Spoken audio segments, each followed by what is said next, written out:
Back with you, hour number 2 here, in-game live pro football game day on SportsGrid. Brady Kannon and Adam Kaufman, and we welcome in our next guest, good friend of Brady's, going years back, and another streaking hot, arguably even hotter man on the golf outrights, professional handicapper, Wes Reynolds. Wes, welcome to the show. How are you?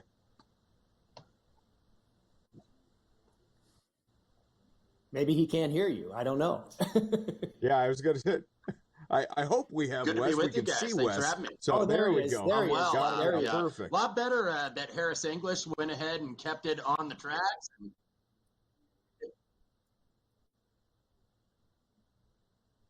We may be working through a little bit of a delay here that we can figure out, obviously. So, Brady, why don't we let we'll let our guys behind the scenes he's still caught up in the Harris English win there, Adam. He's still celebrating. I'd be counting my money. I wouldn't even have time to come on the air with us, so we appreciate him obviously hanging out with us. I was trying to take a quick look, too, at Cal and Miami. And Cal, by the way, current number, laying 11.5, Brady, up by 7 points. About 7 minutes to go in the opening half. Yeah, it was pretty tight there out of the gates, and now the Bears starting to pull away a little bit. You know where I stand on this game. I'm not going to get involved, but I would have to take Miami here because it seems like the word's out. This team is god awful, and they've hit rock bottom. But you're talking about a Cal Bears team that's not very good. So. But apparently maybe we have Wes Reynolds back. We'll try and carry on with our man, the red-hot golf handicapper that he is. All right, Wes, you got us?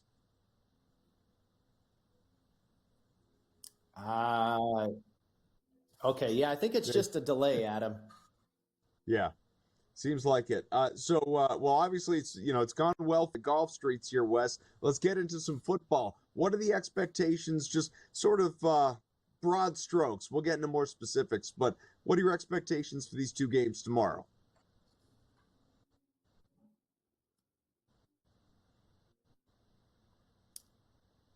Yeah, I think we're going to have to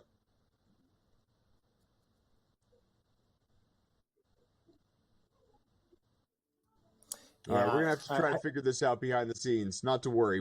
Listen, we'll get plenty of great insights out of Wes. We just got to clean up some of the tech, obviously. But, Brady, I will say, just to build on what we were talking about before, underdogs in the divisional round, 4-0 against the spread on closing spreads in the divisional round, of course. Unders have hit in 7 of 10 so far in the playoffs. I know you alluded to thinking we're going to get a lower scoring game in this Eagles-Commanders contest. Do you feel the same way about Bills-Chiefs? I mean, both these games, we are looking at numbers that are, mid to high 40s. I'll tell you specifically. Commanders-Eagles, 47.5, looks like universally. 48.5 on Bills-Chiefs. Are we going to fall under both those numbers? If I had to make a play on both of these, I mentioned, my opinion on the Commanders-Eagles is staying under that total. I would lean that way with that one. And I like the game going over. I think it has a better chance to go over rather than under with the Bills and the Chiefs. Unfortunately, you're paying a little bit of a tax now because you missed the 47.5 earlier in the week. It's now, like you say, 48 or 48.5, and a pretty key number there too. So it's getting a little bit dicey if you think this game could go over the total. But from what we know about the Bills and the Chiefs, it just seems, and I could see this scenario playing out again, it feels like it has the real possibility to go back and forth and just tit for tat. And okay, we go down and score, then we go down and score, and up and down the field both ways. We talked about Buffalo's defense being a little bit of a liability, more so against the run than against the pass. Taylor Rapp, questionable for this game, hurt his hip in that victory over the Baltimore Ravens. His status, I think, will be really crucial here for this Bills defense. I think the Kansas City defense looked a lot better last week than it actually is. Now, they're a pretty darn good defense. Spags is no joke, and he'll have a great game plan prepared, I'm sure. But Josh Allen and the Bills are very familiar with all the tricks they have up their sleeve as well. But I thought that Kansas City defense probably looked a little better than they really are last week because the Texans' offense was awful. They outgained, out first down, out everything pretty much Kansas City except for scoring. When they got in the red zone, they missed field goals, they just could not capitalize on opportunities. CJ Stroud, I thought, was holding the ball way too long. He suffered some sacks. I believe Kansas City had 5 sacks of CJ Stroud.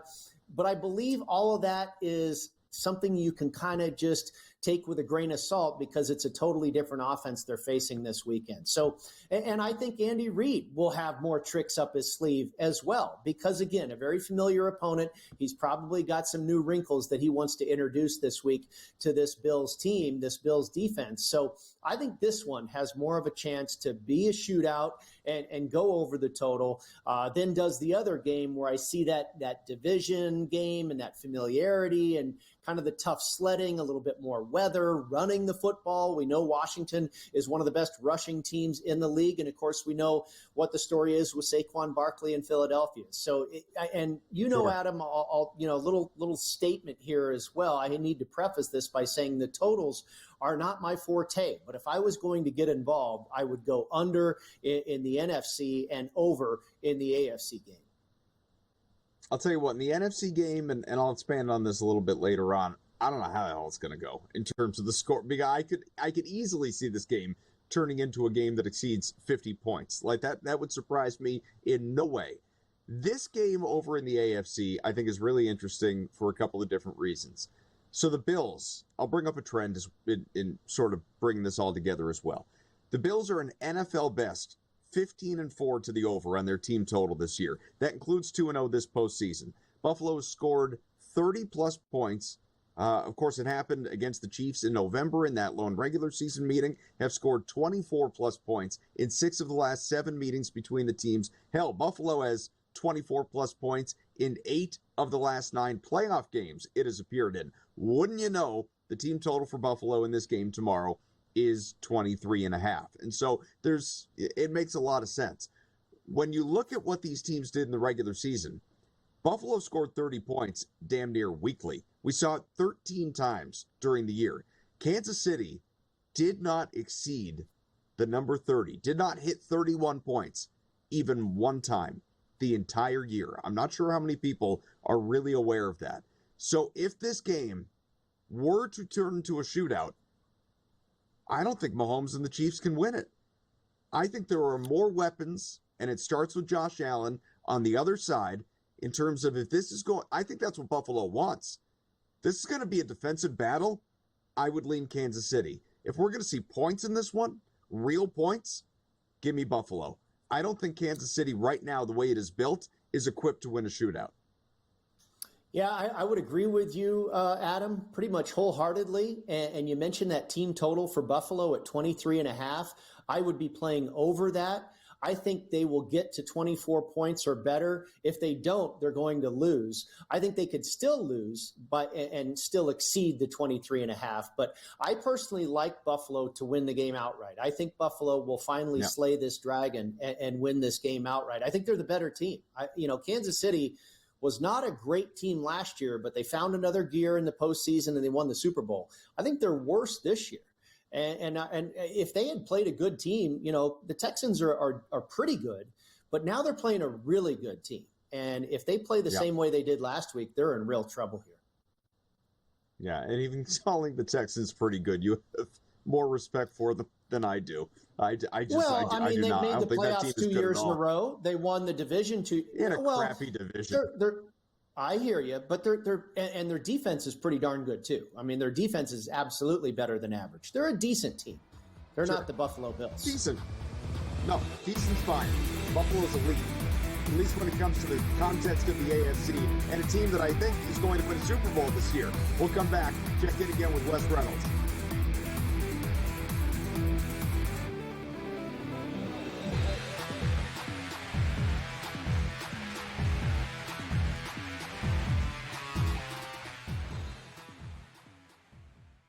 It's Championship Sunday, Can rookie sensation Jaden Daniels clip the Eagles' wings on his way to Super Bowl history? Then, two teams that know each other all too well face off in the AFC in the Bills and Chiefs. SportsGrid has you covered all day Sunday. Start at 7 a.m. with FST, followed by Pro Football Today. And stay with us for in-game live game day. Only on SportsGrid. Anyone that's been to a sporting event, the atmosphere before a game, I think Game Time Decisions has that same exact atmosphere. This is our arena. This is what we do. There is going to be an energy to Game Time Decisions that you will feel night in and night out. The excitement you get when you lock your bets in, when you're figuring out what you want to do, we can zone in on the biggest games each night. I want this to be the place that people come to before the game starts so they feel as ready as possible to lock in their cards. We are going to hit every single one of those markets that you need to know about. We're going to go through every single thing, and I've got a great team behind me that's going to help me get the job done. There is not going to be a better place, I promise you, than Game Time Decisions to get that new information, react to it, and be able to then bet accordingly. We will have everything at our disposal, and we will use that to our advantage. I'm Kevin Walsh. Tune into Game Time Decisions from 6 to 8 p.m. Eastern on SportsGrid. Your gut says Miami is going to win, and you should take the over. Your gut also said your NFT selfies would only go up in value. They didn't. But your head is on SportsGrid and knows the QB is in concussion protocol. The backup has a 45 QBR against the zone coverage. The New York D has the most sacks in the league. So yeah, trust your head. It's smarter to be on SportsGrid.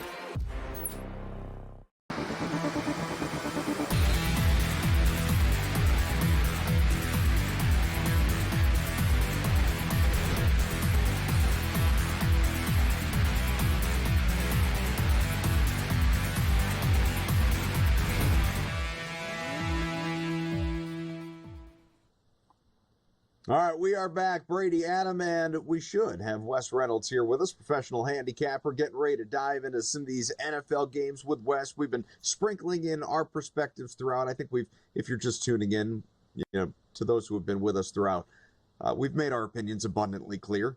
It's Washington and Buffalo. That's who we're rooting for at the very least. But is that the smart bet? That's part of the question. That's part of what we're doing here tonight. So, Wes, handicap it for us. How do you feel about these two games? Yeah, look, I think that they're both going to be competitive.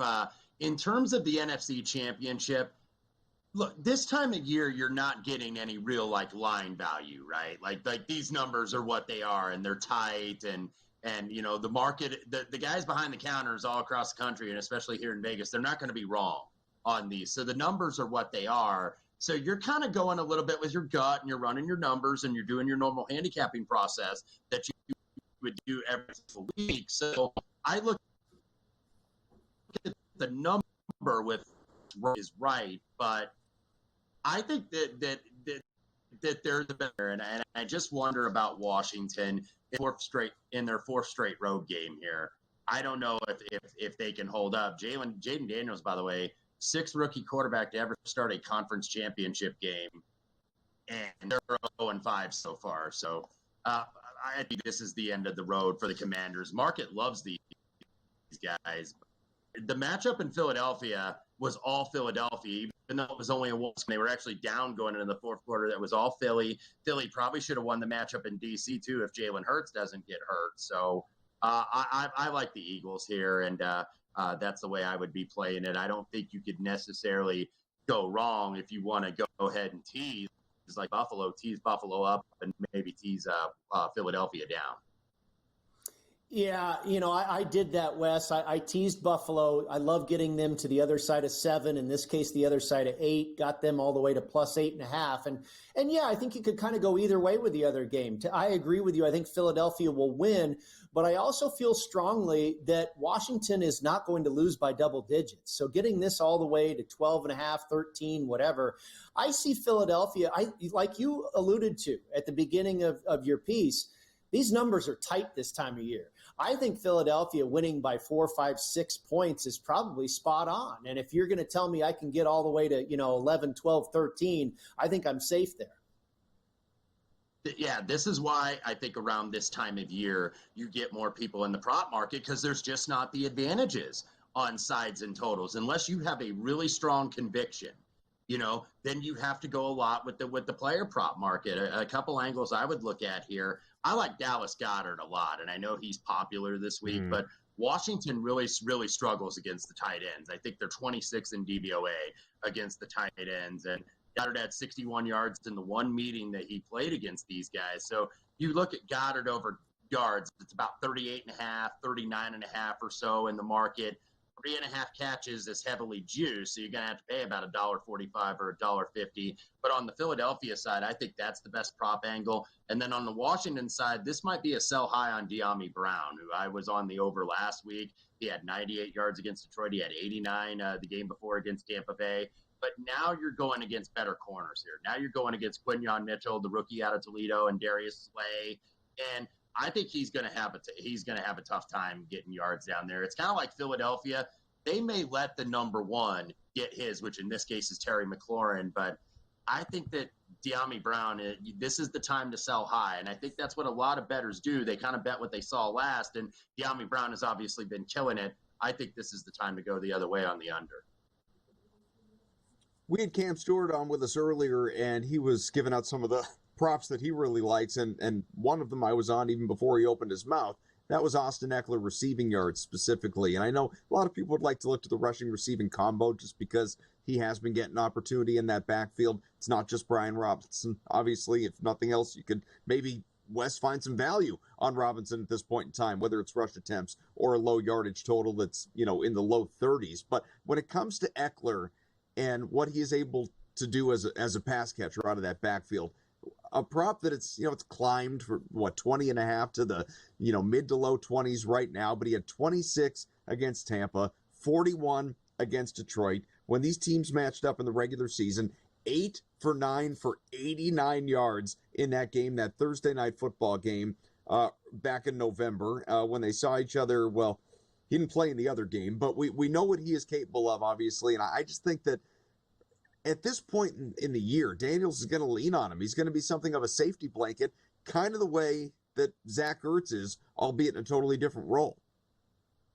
Yeah, I think absolutely a similar vein there is that you got to look at these teams that really struggle to defend over the middle and give you the middle. I think you can really apply that too to the AFC Championship game, Buffalo, Kansas City.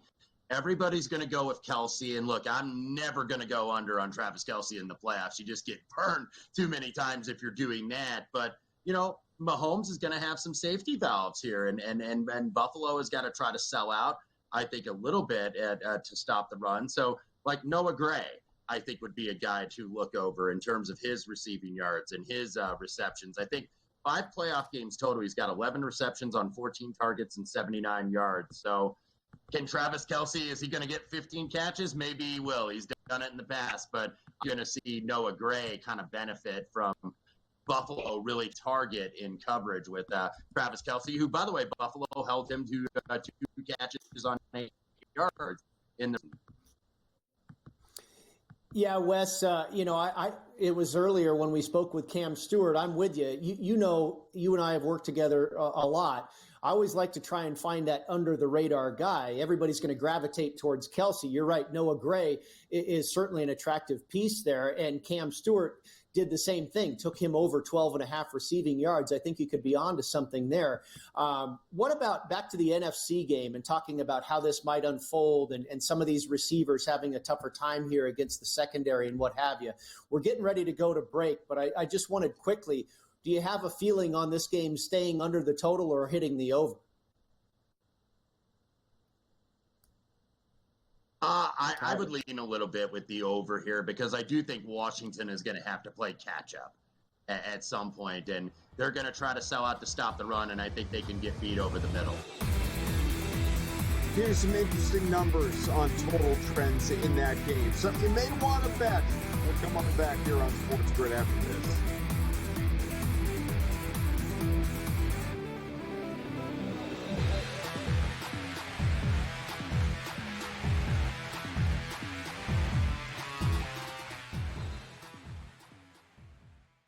It's Championship Sunday, Can rookie sensation Jaden Daniels clip the Eagles' wings on his way to Super Bowl history? Then, two teams that know each other all too well face off in the AFC in the Bills and Chiefs. SportsGrid has you covered all day Sunday. Start at 7 a.m. with FST, followed by Pro Football Today. And stay with us for in-game live game day. Only on SportsGrid. This guy Ovechkin, how he was injured and missed all that time, and the fact that he's still on pace to pass Gretzky. I think everybody's rooting for Ovechkin at this point in time, and I think he'll do it as well. So it's a feat that no one ever thought Scotty would be broken. It's going to be broken, and it's probably going to be broken because he's not going to stop shooting. Pharrell, Coast to Coast, only on SportsGrid. We all know MVPs don't win the Super Bowl. It's not about MVPs, man. The only MVP, fine. Win the MVP in the Super Bowl. Nobody cares about the MVP in the regular season besides people that bet on it, the actual player themselves, and their agent that's getting a cut of the bonus money. Other than that, who cares? What do you care who wins the MVP? Like I said, unless you bet on it. Right? If you bet on it, fine. Then I guess you care. Sports Rage tonight, only on SportsGrid.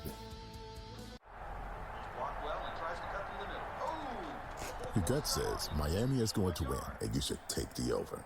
Your gut also said your NFT selfies would only go up in value. They didn't. But your head is on SportsGrid and knows the QB is in concussion protocol. The backup has a 45 QBR against the zone coverage. The New York D has the most sacks in the league. So yeah, trust your head. It's smarter to be on SportsGrid.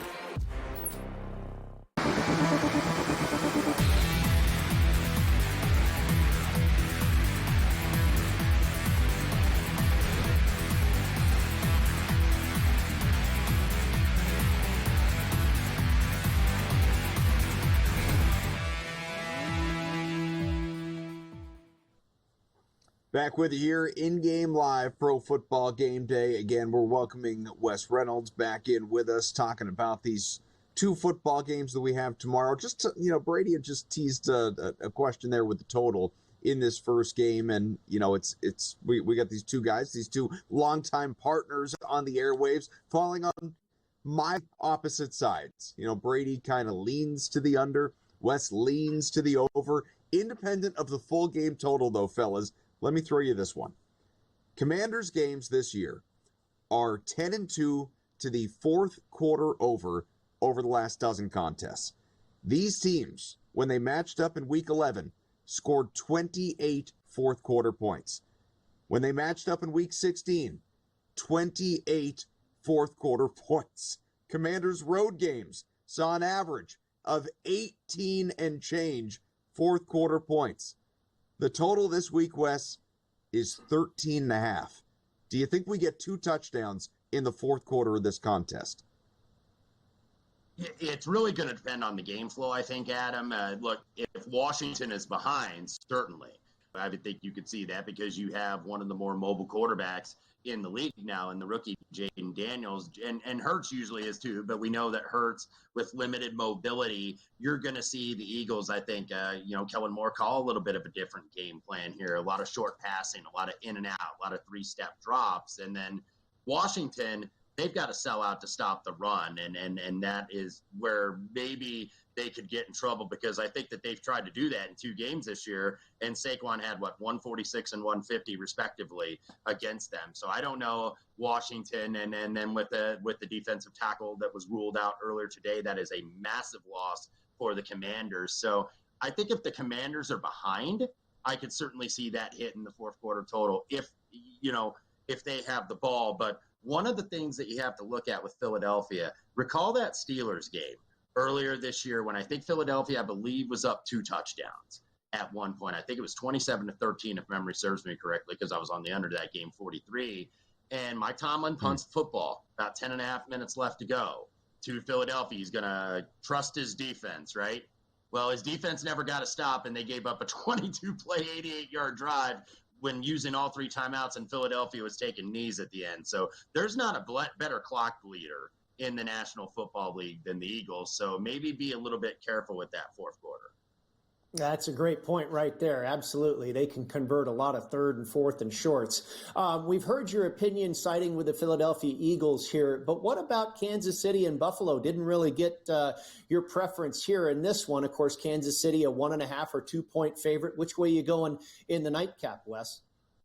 Yeah, pregame, probably nothing on the side, to be honest with you. I will wait and see what I could get at Buffalo. Look, if they obviously had a 3, I'd take the Bills kind of on principle here, because I do think Kansas City, if you look at it, they seem ready to get got. And even last week when I know that they ended up winning by 9, and there was that miracle cover at the end when Ariza, the punt god, they don't call him the punt god for nothing, especially if you ran out of the end zone, got that safety, covered the closing number for the season.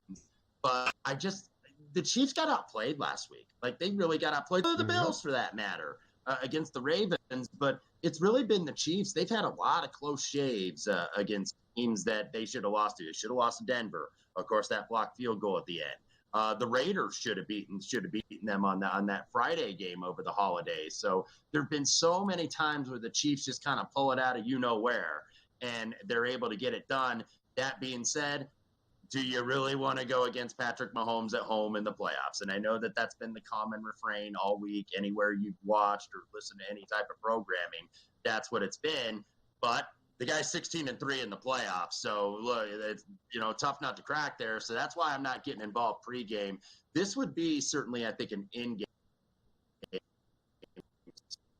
spot. Then that's where I think you got to jump in on the Bills, because I think that this is going to be, no more than a 7 to 10 point either way. Look, don't forget Isaiah Likely's stupid toe in week 1. Should have lost that game as well against the Ravens. I mean, they're like you said, horseshoe up their butts all year long. And last week, the yardage last week against the Texans was 338 to 212. They were vastly outplayed. So I'm with you. It feels like their time to finally lose. Professional handicapper Wes Reynolds joining us here on SportsGrid. Who, by the way, Wes, Adam, also has a horseshoe up his rear end lately on the golf course. That's right. 3 outrights in a row. Follow this guy. I hope it stays firmly implanted. Yeah, sitting down will be uncomfortable, but he's walking with a swagger.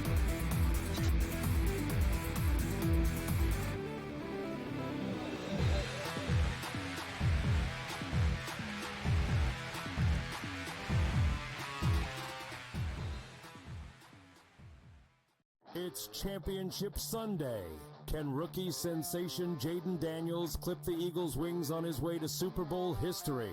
Then, 2 teams that know each other all too well face off in the AFC in the Bills and Chiefs. SportsGrid has you covered all day Sunday.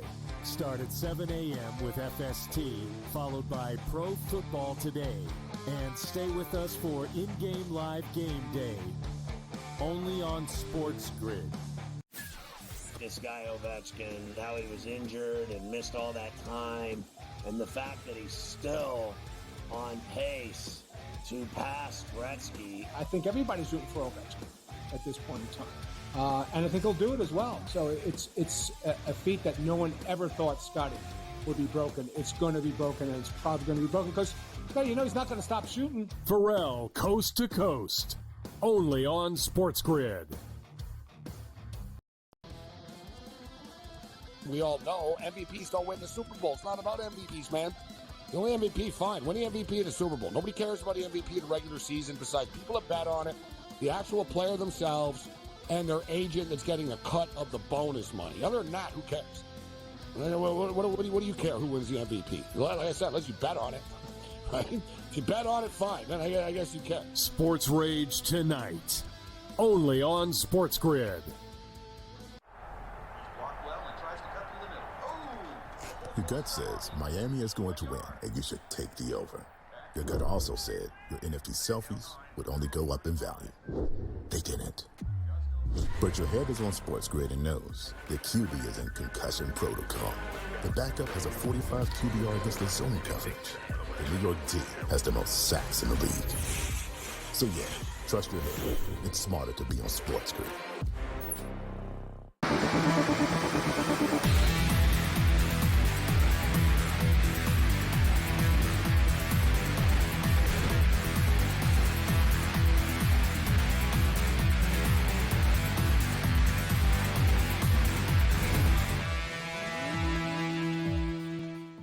All right, we are back. It is In-Game Live Pro Football Game Day. Our thanks to, of course, Wes Reynolds, Cam Stewart before him. We still have James Salinas, another professional handicapper, to join us a little bit later on in the show. And Brady, you were keeping an eye on Cal Miami as well. That one's gone to the half?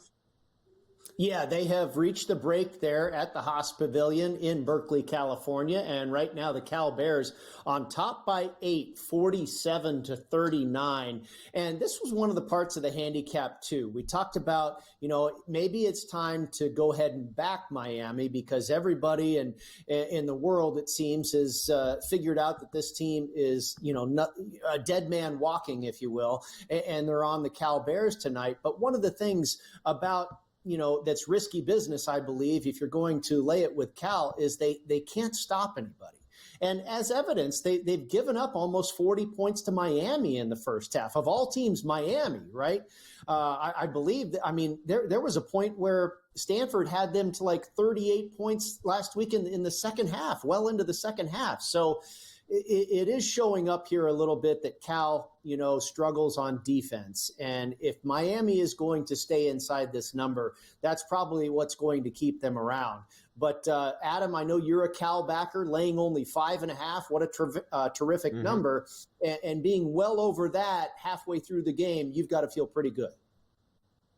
Well, I feel good that, look, if Cal wins by 8, I win, you win. Like, that'd be great. You could win Miami plus 8.5. I can win Cal minus 5.5. Let's middle the hell out of this thing. I'll root for our wallets simultaneously. I don't need it to be wholly sweat free and win by 35 points. Doesn't have to be that. Just cash. Just cash at the end. I think there's a good chance of that happening, really, right? Because we saw where the market has gone with this game. I don't know if it was ever lower than 5.5, what you laid. Probably not, I'm guessing. Maybe 4.5, but you certainly got nearly the best of it, if not the very best of it. And then I don't know if it got beyond 9.5. I'm not sure if it got to 10.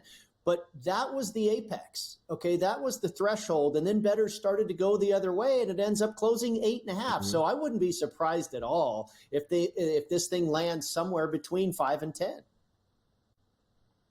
With these football games, there's just so much more to talk about in the 2.5 hours we have left. We've got plenty of time to really delve into it, which is so much fun because ordinarily, regular season wise, we're here on a Saturday night, we're blowing through 14, 15 games and, giving each one a little bit of time, but we can get into the prop market and all of it as we've already started to do a little bit, but also look at some of the outside the box stuff. For instance, here's a trend that someone tipped me off to in this game, and I'm just curious if you see any relevance in it at all, especially as someone who believes in the Commanders in this game. Did you know that the week after teams the week after facing the Lions, teams are just 2-15 straight up. Period. There's not an against the spread number. Okay, 2 and there is, but I didn't dig it up because I was happy with the 2-15 straight up. Well, I'm trying to figure out why that is. Because I don't know if Detroit is an incredibly physical team. I think they're fairly physical, certainly along that offensive line. The defensive line with Hutchinson no longer, there for a large part of the season. I'm not quite sure what that is. It could be relatively random. Now, we've seen that same historical trend play out many years ago with the Pittsburgh Steelers and in recent years with the San Francisco 49ers. And that is clearly because of the physicality of those two teams. We know the Steelers have had that reputation for decades, right? That's the way they play football. It's smash mouth football. They're going to beat you up, play hard defense. And, it's a physical contest. Just to look at the division that they play in with the Ravens, the Browns, they're in the trenches, and that's a physical test. And when the Steelers were at their best, it's no surprise that teams were losing the week after facing them because they were beaten up. And it's been similar with San Francisco during their run with a couple of Super Bowls in the last few years. They had a similar, historical trend like that where teams following up playing the 49ers were beaten up and they were losing games. Why it's happening with the Lions, I'm not so sure. Are they just worn out because they're giving up so many points against that offense? I don't know. That one seems a little bit more random to me, Adam. I think with the Steelers and the Niners, I think we can attribute a reason because of, the physicality of those matchups. I'm not sure why it's true with Detroit. Well, I think you make a good point so I wanted to defer to the physicality of the Lions as well, but I do think what's interesting is that a lot of those games, not all of them, there were plenty of close games, including obviously last week, but there were a lot of games that were blowouts. And teams you would think there wouldn't be much of a carryover. If nothing else, some of those starters getting some rest in the fourth quarter of those games. You know what I mean? So I just think it was an interesting trend that caught my eye. If the Commanders should happen to lose this week, I don't think anybody is going to point to that. In fact, the first thing people are going to point to is, see, rookie quarterbacks, man, once they get to this stage, they bow out. I mean, even Wes was leaning on that just a little bit. So you do tend to see it. I wonder on the Eagles side, a couple of different things, actually. There and we'll probably need the other side of the break to really expand upon these. But it's two players. And it's not the injured two or the guys that are playing through something of Jalen Hurts and Dallas Goedert. And I have my concerns about them as well. It's Saquon Barkley, who has been just a stud among studs. He's got damn near 300 rushing yards this season alone against the Commanders in 2 meetings. And, of course, A.J. Brown, who has been on a milk carton recently and has been non-existent so far here in the playoffs. So it's a question of, can one be contained? Can one finally break out? The props are reflected in the recent performances. Saquon as high as 131.5 rushing. It started to come down to the high 120s now. A.J. Brown, who typically is high 60s at worst, 70s, maybe even low 80s, you could get him at like 60.5, 61.5. The books are not taking him seriously with what we've seen of late. The multiple drops and the bad weather last week, all of it. Does Saquon take a step back because Washington keys in on him and contains him, which maybe opens up an opportunity for A.J. Brown to explode? Or does Brown potentially kind of, does he get the Marshawn Lattimore treatment and that opens up an opportunity for Devonta Smith instead? Yeah, good question. I would probably want to stay away from Brown because he certainly has the capability, but we just have not seen it. And with Jalen Hurts and his limitations health-wise, I think the running game is probably going to be more so of the focal point here. And Dallas Goedert you touch on, Wes touched on him, Cam touched on him. It sounds like he's becoming very popular, but I don't disagree. I don't know how much, over the top, open up the lid on the defense type of stuff, long ball stuff we're going to see really out of either team. I think, again, it's going to be closer to the vest. And so I would probably stay away from A.J. Brown. If anything, I might play under, even the low numbers that are currently out there in the market. Saquon, gosh. I don't think I can go over, Adam, just out of principle. That is so high. I don't think props have not been around for that long, really, right? Sure. They've been around for the Super Bowl for many years, but when, championship games week to week, props history is really not that old. And I can't remember seeing a number that high ever since I've been looking at these things. So I could just only go under with that one. No, it's an insane number. But I don't want to bet the under. I'm not saying you got to bet the over. But sort of like Wes said, he's not betting against Travis Kelce in the playoffs. I'm not betting against Saquon Barkley on a mission the way he's running the football right now. More on the way. In-game live pro football game day.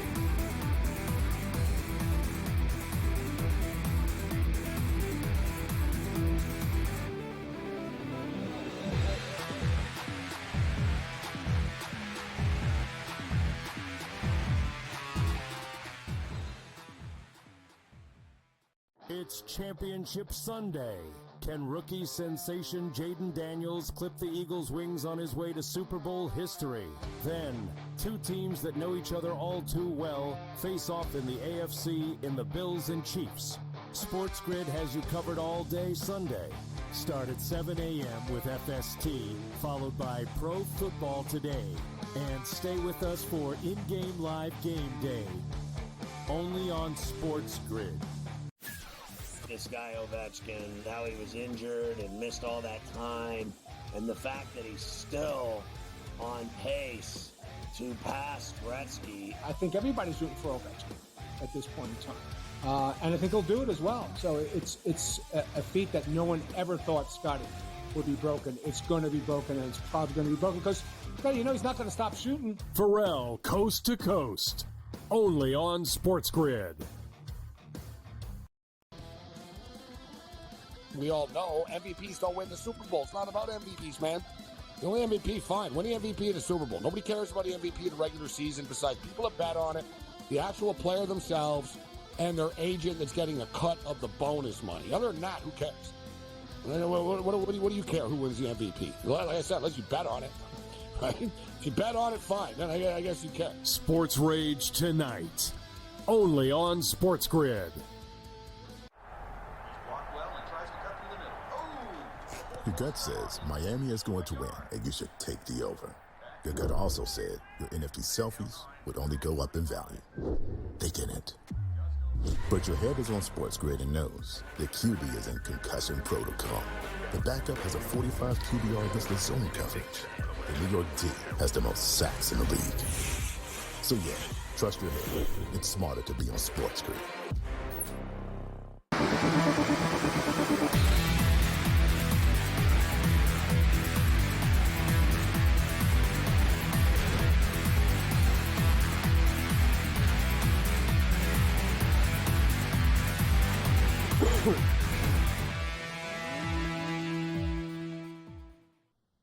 Back here with Brady. All right, let's carry that conversation forward a little bit because we weren't able to expand too much on Barkley and Brown and just Philadelphia's offensive weapons in general, especially when you consider the hobbled quarterback.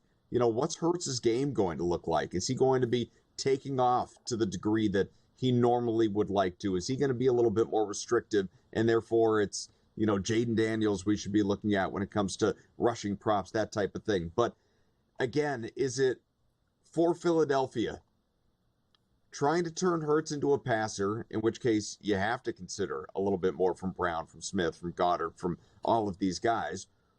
Or is the focus just going to be, man, we are running so well. Saquon is running so well. This run defense is so bad on the other side for the Commanders. We've torched it twice already. Everybody else is too. Let's just pile in there, stick with our game plan. We don't even have to worry about throwing the ball. And this can be another game where we don't even see Hurts at 200 passing yards. You know, finishes it at 150, 175, kind of like he has been. I think that's very possible, Adam. I tell you, though, the Washington defense, and that was absolutely an area of concern early on this season. We remember the very first game, Jaden Daniels' very first game as a rookie. They were blown out pretty good by the Tampa Bay Buccaneers. Now, they got their revenge later on in the playoffs when they beat Tampa. And I think that's part of the sign of what I'm talking about here, that things improved as the season went on for Washington, especially on defense. You know, the offense kind of caught everybody by surprise when they went in and beat Cincinnati early in the year. I mean, that knocked a heck of a lot of people out of survivor contests and things like that. Yeah. But you know, Dan Quinn, a former defensive coordinator, you know, a defensive assistant with the Seattle Seahawks way back when. This guy is a defensive, you know, minded coach. And so it was a little surprising to see that really be the weak part of his team, but it did get better. It has gotten a lot better in the last half dozen weeks or so of this season. I do give, you know, sometimes a handicap, we've talked about this on the show before, Adam, sometimes a handicap can be as simple as who's the better quarterback and who's the better coach. I kind of give quarterback coach edge to Washington here. And if you're going to tell me that Dan Quinn has to figure out, you know, how am I going to do this? Am I going to, you know, stone cold go out after the run, or am I going to do this? How am I going to game plan to slow down this Eagles team? And I think you could be absolutely right that Jaden Daniels has 150, 175 yards passing in a win or a loss. You know, it's going to come down to, I think, a lot about his health. and I think he's going to be fine. But it is a real concern. You know what's also concerning, Adam, with this injury that he has? The tush push. So much of that tush push is the strength in his legs. Is he going to be able to really do that with a bum knee? I'm not so sure. And that takes a lot away. We talked about it with Wes as well. Be careful about going over the total in the fourth quarter, because this team can really bleed the clock with how well they rush the football, not only with Saquon, but with Kenneth Gainwell and Jalen Hurts and the tush push and third and short, fourth and short. It's a massive part of their attack. And is it going to be available every single time in and time out, with Hurts a little compromised? Let me throw you a couple historical trends, recent history, and see which one means more to you. The Eagles with Jalen Hurts are 4-0 straight up, 3-1 against the spread in the playoffs. The Commanders this year are 2-0 on the road. Every other team in the NFL is 0-8, and that's straight up. Is it experience for Philadelphia, or is it road composure for Washington? What do you mean every other team is 0-8? We have not seen a road win by another team so far here in the playoffs. It's been home teams other than the Commanders. Okay, I got you. Here's some more for you that I think, apply to what you're saying and what we're talking about here. In the championship round, teams that rush the ball for 165 yards or more, 11-1 straight up and against the spread since 1988. So, if you think Philadelphia is going to win, maybe that's reason there to take over on a Saquon prop, or maybe even, we talk about taking guys that are a little bit under the radar. Maybe you take Kenneth Gainwell rushing yards over the total. You mentioned Hurts, 4-0 straight up, 3-1 against the spread when they're at home in the playoffs. Rookie QBs, we know 0-5 straight up, 1-4 against the number. As far as the road games, this one, and this is kind of to your question here, I think this one is interesting, Adam. Teams playing their fourth straight road game since 2013, and we know that's the case for the Washington Commanders. They're 0-5 straight up, so it doesn't bode well playing your fourth straight road game. But only one of those losses was by more than 7 points. So they have been competitive, even in that situation. And 2 of those games were divisional rematches. In 2013, it was San Francisco at Seattle, and they lost by 6. And in 2021, it was San Francisco at the Rams, and they lost by 3. So if history is going to, indicate anything for us, it's kind of what I've been saying, that I think Washington shows up and remains competitive. I don't know if they'll win, but I don't think they'll get blown out. I think that's what a lot of people are hoping for. Maybe not Philly backers who jumped on the Eagles at -6, -6.5, but for people that are maybe more casual football fans, or obviously those back in the Commanders. That's what we'd like to see, something nice and competitive. Is there in that game, just because I don't want to weave in the other game with less than a minute to go in the segment, we'll pick that up on the other side. Within this game, is there one prop you like above all else? I might have to take the commercial to think about that one. Sure. We're going so many different directions here with what might happen in this game. It's hard to figure out, obviously. Handy, if this was easy, we probably wouldn't have a show about this type of thing. But, I think Washington is going to remain competitive in this game. If you made me pick the winner, I believe it's Philadelphia. I think they are the better team at the end of the day. Now I've got to find out how they're going to get it done, and how do I see the game unfolding, and what's the best prop bet to go along with those theories. You're already in Vegas, Brady. If this were easy, you'd be sipping Mai Tais in the pool. You wouldn't even be on the air with me right now doing this show. We'll be back.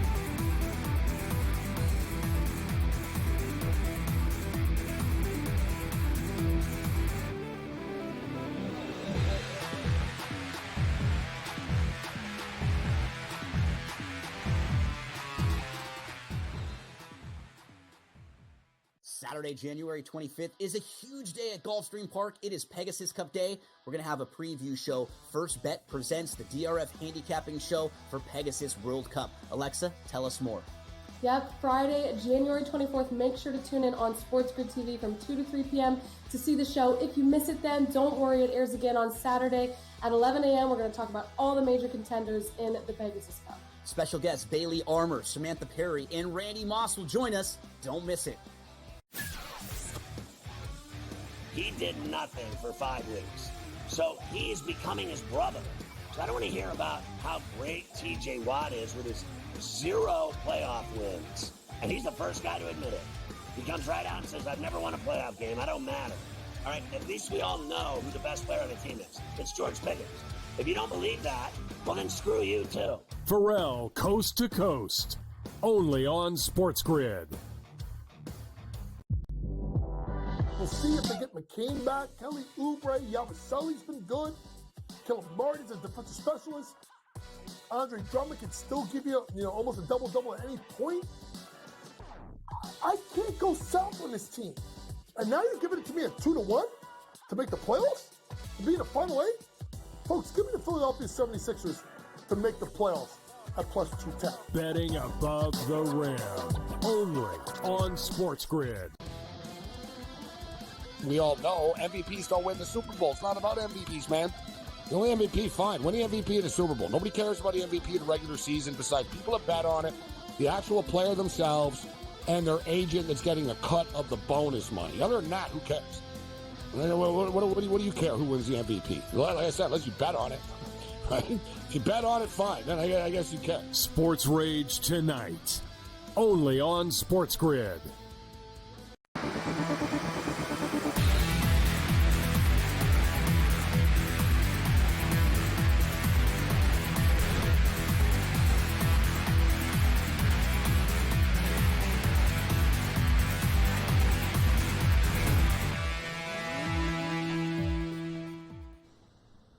All right, Brady, as they used to say back in school after a standardized test, pencils down. Let's see your answers. you know take exactly up a prop what I'm that you up really to. like. That's right. Yeah, and we kind of touched on it in the last segment. I didn't realize this number was so low. I thought it'd be about 13.5. And, again, I think that's the way a lot of handicapping, I think that's a very good method. Even when we're talking handicapping a golf tournament. Okay. I got Harris English at 110-1. I felt he was probably more like a 60 to 80-1 chance, so you want to find value, a good bargain, right? I think this guy's rushing yard total should be closer to 13.5. That's kind of a number that I thought it would be in my head. Kenneth Gainwell, the backup to Saquon Barkley, Kenneth Gainwell over 8.5 rushing yards. Adam, I don't think that one's very difficult at all. He's going to get, you got to believe, at least half a dozen carries, close to it. I haven't looked at what he's been averaging, but I mean, this is kind of the time when you would think he would get even more carries than normal, because these are isolated games. Obviously, they're standalone. You were talking about it earlier. Before on this show, we were talking about 16 different games. Now we're talking about 2. Everybody in the world is laser focused on these 2 contests, and one of the biggest pieces of this puzzle is Saquon Barkley. Okay, there's entire game plans devoted to Saquon Barkley, both how to get him going and how to stop him. Kenneth Gainwell's the forgotten man here. 8.5 yards, no problem. I like that one a lot. The other one, Wes Reynolds talked about, and I've heard some very sharp people like De'Ami Brown over his receiving total. But I think that one's maybe gotten a little inflated as far as the line goes. He's up over 40 yards now, 40.5. I think that number's probably gotten a little too big, and I'd want to go below. I'd want to go under on him. Maybe Zacchaeus is now the guy. He's now the guy that's a little bit under the radar that I could see them finding. I believe his number's just 22.5. I'd probably rather go over on him and under on De'Ami Brown. But Gainwell over 8.5 rushing yards, yeah, I'd say that's my favorite. All right, now let me pull this back because you said, you feel like people have forgotten about Gainwell. I wonder, just for the sake of playing devil's advocate, if the Eagles have forgotten about Kenneth Gainwell. Because in 2 playoff games so far, Brady, on the one hand, he's hit the over that number twice. On the other, it's because of long rushes. Against Green Bay, he went 3 for 14. He had a 6-yard gain. So fine, there was opportunity there. That's 4.7 per. But in what was a very close game, in bad weather no less, 28-22 against the Rams last week, Gainwell rushed the ball one time, and he had a 10-yard carry. So it does make you wonder, how much are we going to see him if Barkley is the focus? I think that weather was so different, for a typical football game last week, that I think game plans changed within the game, because for a while it wasn't snowing at all, if you recall, and then everything just kind of the second half.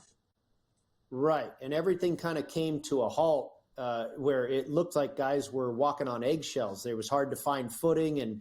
And this also kind of plays into why I think Washington can hang around. Philadelphia was not able to step on the neck of the Los Angeles Rams. At the last minute, Matthew Stafford's coming down the field with a chance to win that game. And they were down by 17 or what it is just a minute ago. It was 2 scores. I can't remember exactly what the deficit was, but it was in the neighborhood of 14 points, if I recall. So I think the Eagles have a tendency to let teams hang around like that. And Jaden Daniels, and we talked about this too, he's been famous all year long for rallying cries at the end of games to come back and stick around and hang around. I just think Gainwell is going to see more action here because we don't have the weather. We know the focus on Barkley. We know, Green Bay as well. Green Bay had a pretty good run defense. The Rams was not great, but again, that game changed because of weather. Green Bay's pretty good at defending the run. So now you have a team that's known for not being as good against the run. I think they're going to have to try and mix it up and not just make Saquon Barkley the zero focus of this game. Well, and you brought it up, Wes brought it up. If in fact the Eagles are ahead in the fourth quarter, they're going to do what they can to bleed clock, and I don't think Barkley's going to be out there rushing and if Hurts on can't every run, down. So Gainwell too, right? That's right. All right, we're halfway home. Hour 3 on the way.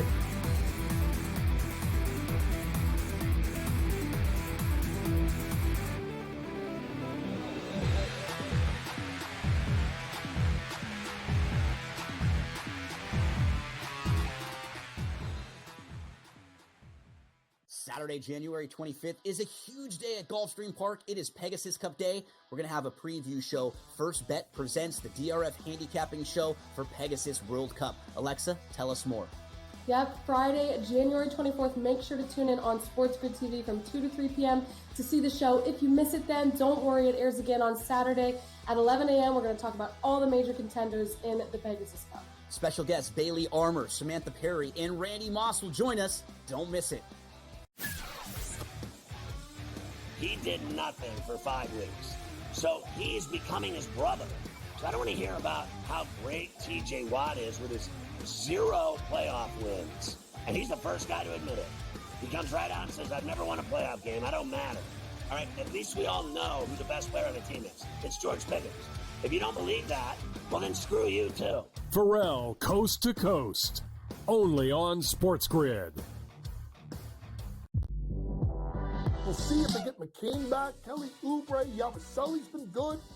Caleb Martin's a defensive specialist. Andre Drummond can still give you, almost a double-double at any point. I can't go south on this team. And now you're giving it to me at 2-1 to make the playoffs? To be in the Final 8? Folks, give me the Philadelphia 76ers to make the playoffs at plus 210. Betting above the rim. Only on SportsGrid. We all know MVPs don't win the Super Bowl. It's not about MVPs, man.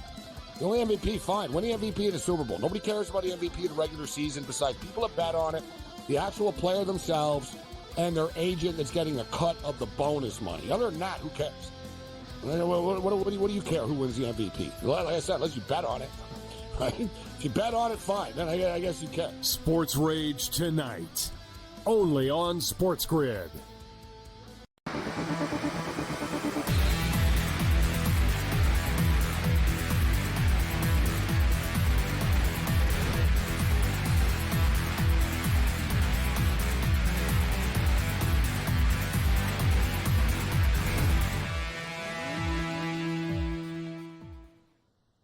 Hour number 3 here in game live. Pardon me. You know what it is, Brady?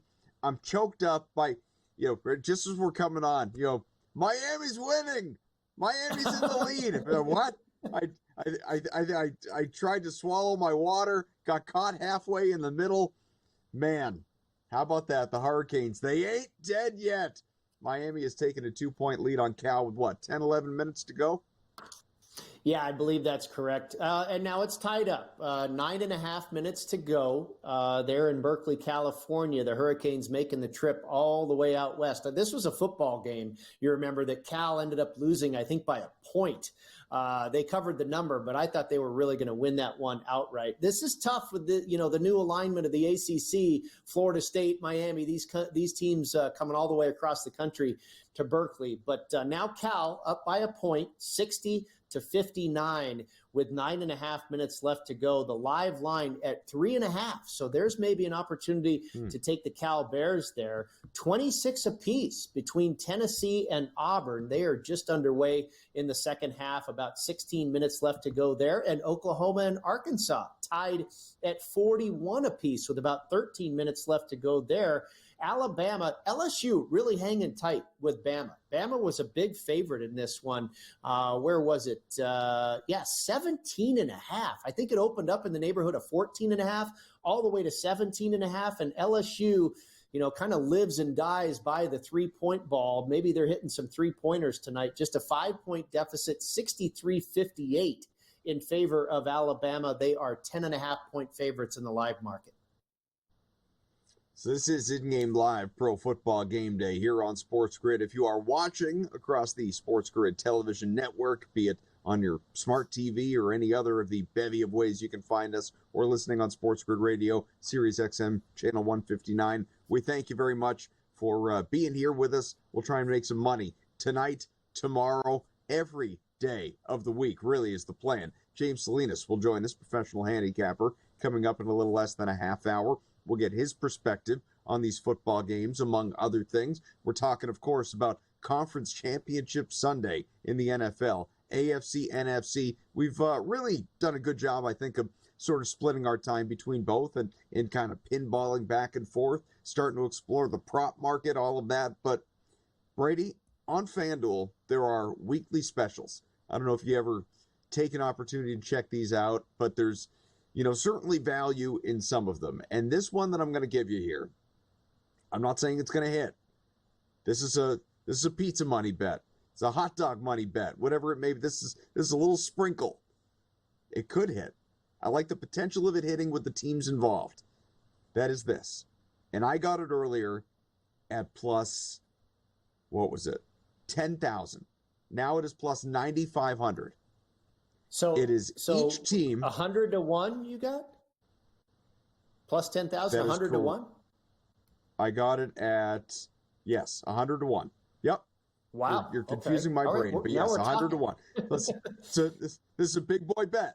It's a big boy bet in terms of expectation. Here's what it is: each team to score 2+ rushing touchdowns in both conference championship games. So you need at least 2 rushing touchdowns from all 4 teams tomorrow. But I remind you, you have Mahomes, Hunt, Pacheco. Maybe if we mix in Worthy if you want. He could take off at some point. You have Allen and Cook, obviously on the Bills side. They like to run. In the earlier game in the day, we'll find out if we even make it to that one. You obviously have Hurts. Barkley could do it by himself easily. Your guy Gainwell. And on the other side, obviously Daniels likes to run as well. Eckler, Robinson. There are so many different options to bring this home. It just comes down to, do you think there will be that much scoring? And will it come in that form as opposed to the QBs passing the ball? I can't believe you're getting 100 to 1 that there's going to be at least 2 rushing touchdowns in each game. That's am I hearing that correctly? You are. Boy, I mean, now it is plus 90. Price. Now it's plus 9,500. It was, earlier 100 to 1. It feels like the book is telling me something there, that this is a real long shot to happen. But it doesn't. Again, we talked about this in the last segment. You handicap what you think the price should be. And does it feel like you're getting a bargain? Just off the top of my head, it feels like 95-1 is a lot longer odds than this should be. The Philadelphia Eagles, I don't know if the tush push is going to work with Hurts' injury, but gosh, they always do that. Saquon Barkley, Gainwell, they have a number of options to get in there rushing wise. The Buffalo Bills, we saw Josh Allen run in there twice last week, and it was almost 3 times. I believe James Cook got in. Another guy got in. I'm trying to remember. There was another guy they had back there rushing it in for Buffalo as well, if I recall. Ray Davis? Was it Ray Davis Ray last Davis, week? Yes. Yeah. I keep thinking of Gabe and Davis, Ray Davis. They have Tyler Johnson, too. They have, a bunch of guys that are capable. The other thing with Kansas City, and we touched on this a little bit earlier, I think you're probably going to see a few new wrinkles out of Andy Reid, because you're right, that offense has been stagnant really all year long, and especially last week, the time we saw him last against the Houston Texans. And you have to believe that, we talk about Washington and Philadelphia being familiar with one another as division opponents. Well, Buffalo and Kansas City are pretty familiar with one another too. They not only played each other this year, but they play each other pretty much at least once, if not twice, every season, it seems, as of late. So I would think Andy Reid, being the coach he is, and he's always got some wacky offensive plays, misdirection, that type of thing, that could be another rushing touchdown opportunity. Seems like a good play to me, Adam.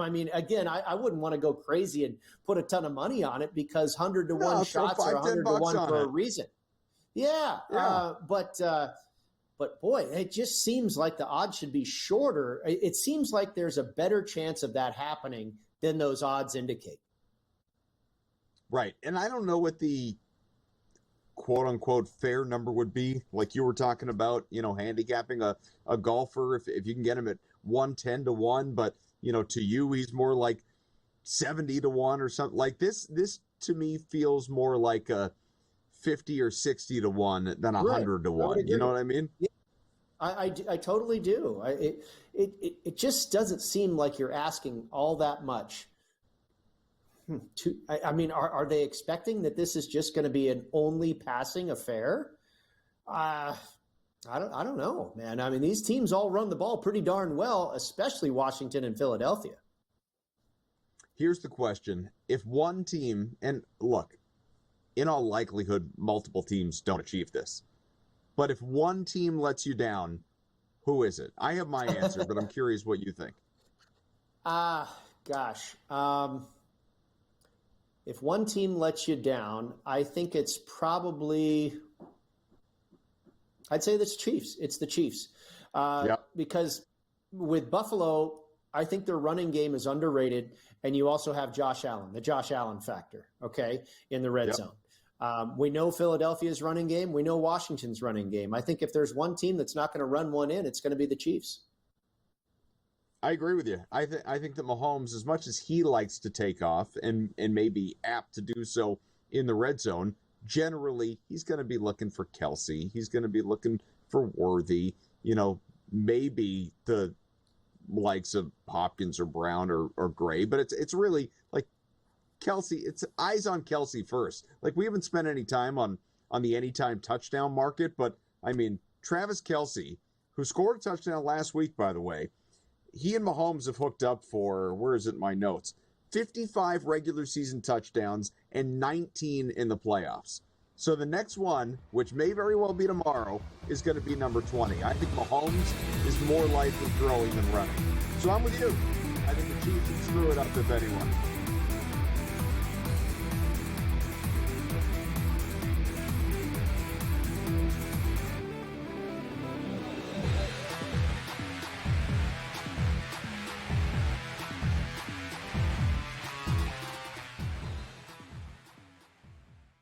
It's Championship Sunday. Can rookie sensation Jaden Daniels clip the Eagles' wings on his way to Super Bowl history? Then, 2 teams that know each other all too well face off in the AFC in the Bills and Chiefs. SportsGrid has you covered all day Sunday. Start at 7 a.m. with FST, followed by Pro Football Today. And stay with us for in-game live game day. Only on SportsGrid. Anyone that's been to a sporting event, the atmosphere before a game, I think Game Time Decisions has that same exact atmosphere. This is our arena.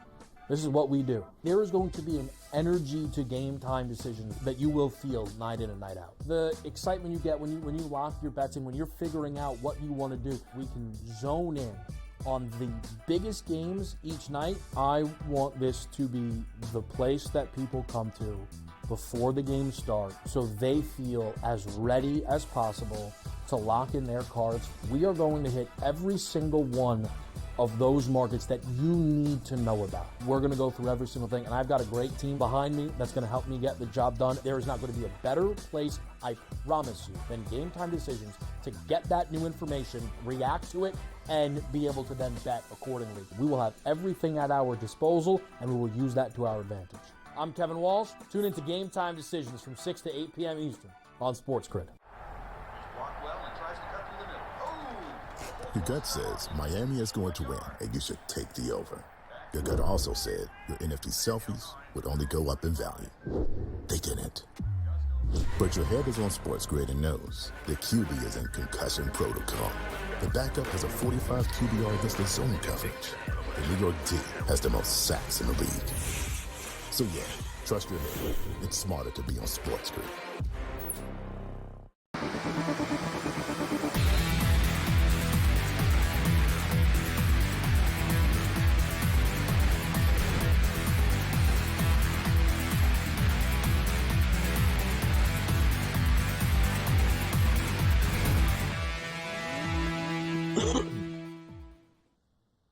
All right, back here, IGL Pro Football Game Day with Brady. I am Adam, and Brady, we were just talking about the prop market in respect to these games, and you were looking at some of the splits and most popular props coming into this one in terms of where people are putting their money. I bet we could guess some of them. That might be a fun exercise, but what do you have here?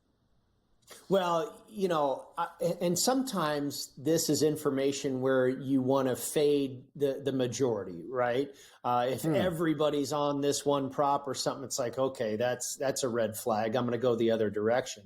One that's probably very popular, and we'll find out here in a minute, but Josh Allen anytime touchdown. I mean, I've seen it as high as minus 120 now, and I still think that's a fair price. I'd probably lay as high as, minus 150.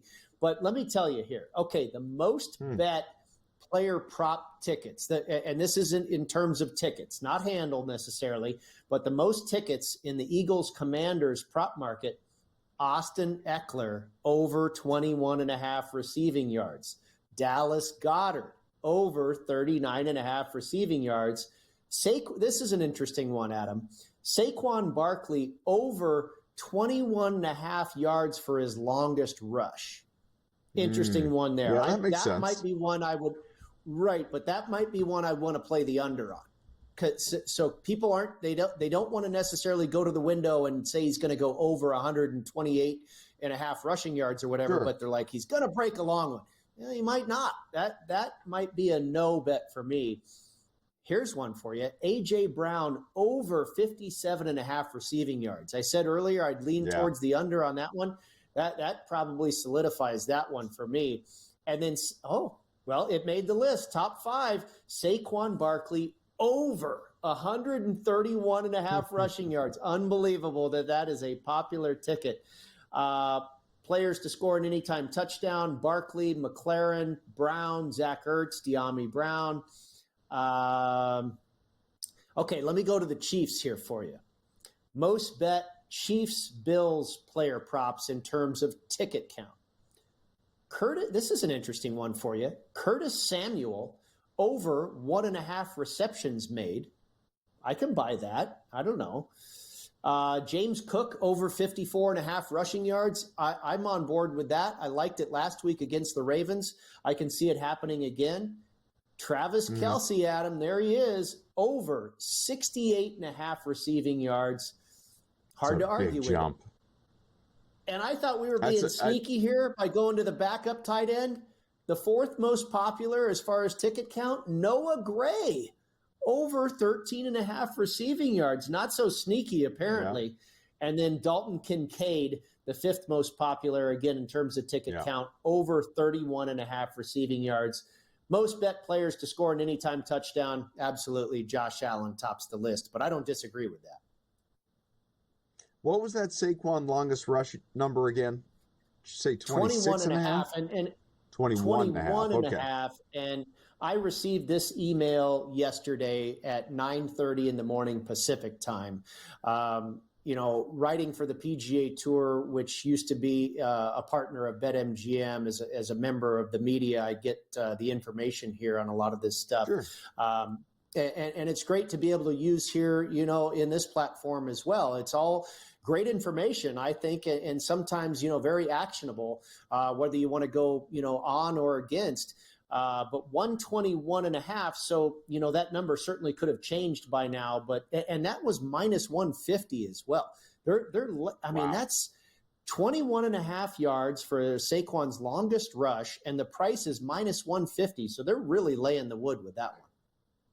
Yeah, it could be up to 22.5 just because of the juice. But no, I asked because I was curious about, what he's done, obviously, during the regular season. He has this reputation for breaking off a million long those runs. big ones, right? Game to game, what's he looking at? So in the playoffs, obviously, we saw the 7 last week. That was incredible. Took him to 205 for the game, but 17 was the long against the Packers. Not, 22, obviously. Prior to that, 23, 68, 22, an 18 outlier against the Panthers of all teams. In a game, he did rush for 124, 25, 72, 39, and 11 against the Cowboys in a 66-yard effort. 21, so would have been hooked on that one. 19, so that's a run of 3 straight games. He did not get to the 21.5. 55, 10 against the Browns. They held him to 47 yards. It was very early in the season, mid-October. 59, 65, another 11 against the Falcons, and 34 in the very first game of his Eagles career against the Packers, that game that was played in Brazil. So obviously, more often than not, he's achieved it, but still feels like a pretty efficient number. It does. It feels like would you ask me over or under? Like you would skew under, I would still skew over. I'm not going to bet it, but if I was going to, I'd be a square, I think. Well, part of the question there is, do you want to lay minus 150 on top of that? No, that's a pretty point. Expensive. I agree with you that the number's probably a pretty darn good number. And maybe it's escalated to 22.5 or something like that with less juice. But I would probably lean under, because not only in an effort here to see what the masses are doing and go contrarian, but again, we talk about this matchup here. It's a division game. It's the third meeting of the season. They know exactly what they're getting into. And obviously priority number one is probably stop Saquon Barkley. And okay, maybe you give up 100 yards rushing, but you certainly don't want to give up a big chunk. So yeah, this is another, there's so many different trends for both of these games, Adam, but this is another one that applies to the Eagles and the Commanders. When teams meet for the third time in a season, which I guess it applies to the Chiefs and the Bills as well. Well, no, they've only met once before. When teams meet for the third time in a season, the road team, 18, 11, and 1, the last 30 occurrences. Wow. Interesting. Yeah. Yeah, that is surprising. I would wonder how many of those are also in a, where the first two teams split situation. But then we're going deep into the data. We got to ask the nerds, as people say. We'll return.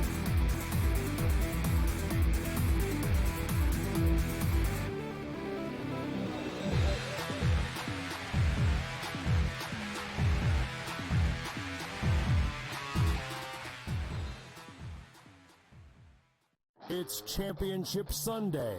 Can rookie sensation Jaden Daniels clip the Eagles' wings on his way to Super Bowl history? Then, two teams that know each other all too well face off in the AFC in the Bills and Chiefs. SportsGrid has you covered all day Sunday. Start at 7 a.m. with FST, followed by Pro Football Today. And stay with us for in-game live game day.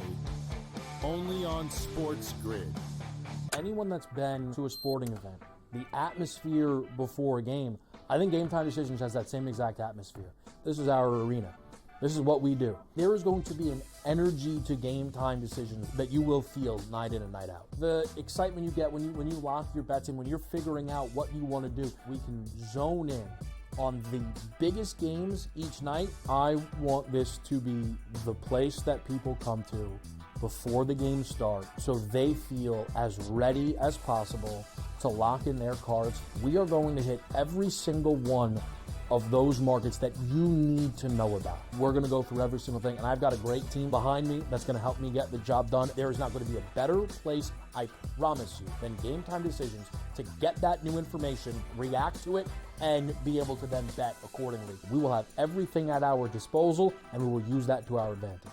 I'm Kevin Walsh. Tune into Game Time Decisions from 6 to 8 p.m. Eastern on SportsGrid. Your gut says Miami is going to win, and you should take the over. Your gut also said your NFT selfies would only go up in value. They didn't. But your head is on SportsGrid and knows the QB is in concussion protocol.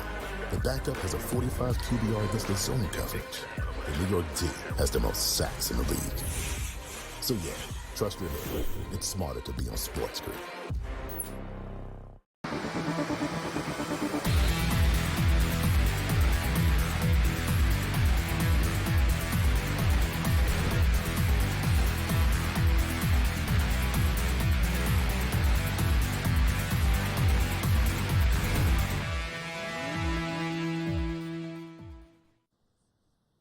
Welcome back. We're talking about the NFC AFC championship games in the NFL tomorrow.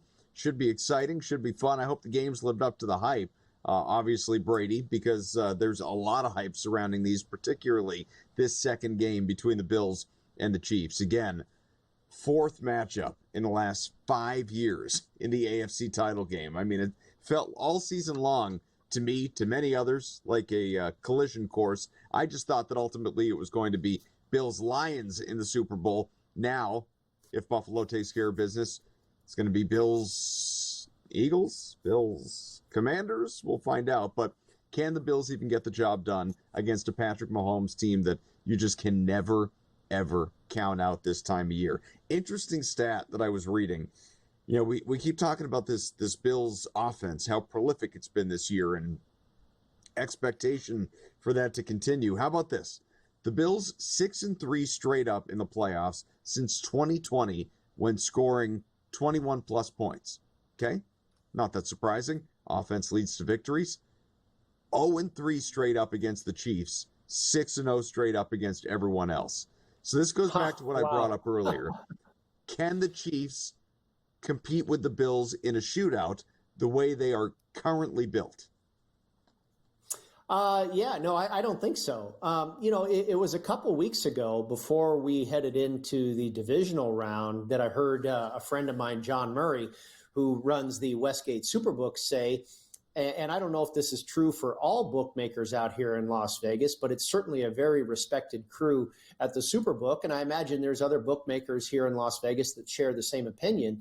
He felt that at the time, the Baltimore Ravens and the Buffalo Bills were the best two teams in football, or at least they were power rated that way with his crew. So I think that most bookmakers or odds makers, whatever you want to call them, have the Buffalo Bills power rated, if not equal, higher than the Kansas City Chiefs. And that's probably why we're seeing Kansas City favored by 1.5 and not necessarily 3 or 3.5. Okay, if they had Kansas City power rated higher than Buffalo, okay, so if Kansas City is, say, I don't know, 1.5 points better on a neutral, and you give them 1.5 or 2 for home field, there you go. You're at a 3 or 3.5 point number. So the fact that this number is under a field goal, and Arrowhead has pretty strong home field advantage. I would say most people are giving the Chiefs 2, maybe 2.5, maybe all the way to 3 because of the circumstances here in this case. So the 1.5 or even the 2 indicates that the odds makers do feel Buffalo is the better power rated team. And obviously with the Eagles as high as, 5.5, 6 point favorites, they are the higher power rated team as well. I was with you, Adam. I had a ticket on the Super Bowl matchup being the Lions and the Bills at 18-1. I was feeling really good about that ticket. Wasn't in a position or didn't think I was going to hedge it until I got to this weekend. Well, I didn't even get to this weekend. The Washington Commanders upset the party here. But I think the 2 remaining teams that are highest power rated in this Final Four are certainly the Bills and the Eagles. And that would probably be my bet to be your Super Bowl matchup at this point. I think if from a betting standpoint, Adam, you want to play the Chiefs and the Bills at, around plus 225, plus 250 to be the Super Bowl champion, because I think either one of them, whoever advances out of the AFC, I believe will be favored over whoever wins in the NFC. Which matchup do you want to see? There's a lot of star power remaining in these 4 games. And again, we're talking about like rooting for something different. Obviously, that's Bills Commanders. Investing in what do I feel like's the right side, yada, yada, yada.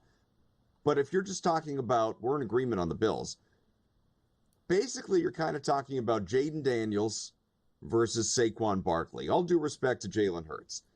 It's sort of Daniels versus Barkley. Sort of McLaurin versus Brown. Which matchup do you think would be the most compelling on television?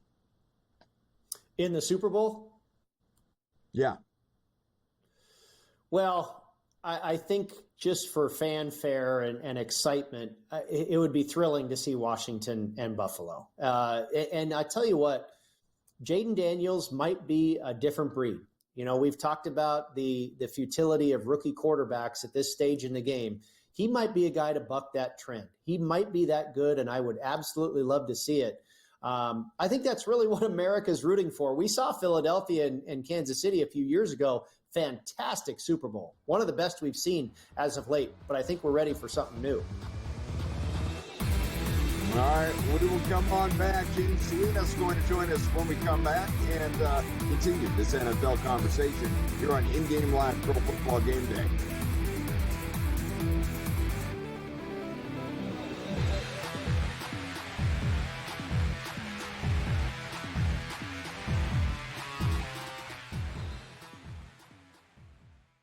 It's Championship Sunday. Can rookie sensation Jaden Daniels clip the Eagles' wings on his way to Super Bowl history? Then, 2 teams that know each other all too well face off in the AFC in the Bills and Chiefs. SportsGrid has you covered all day Sunday.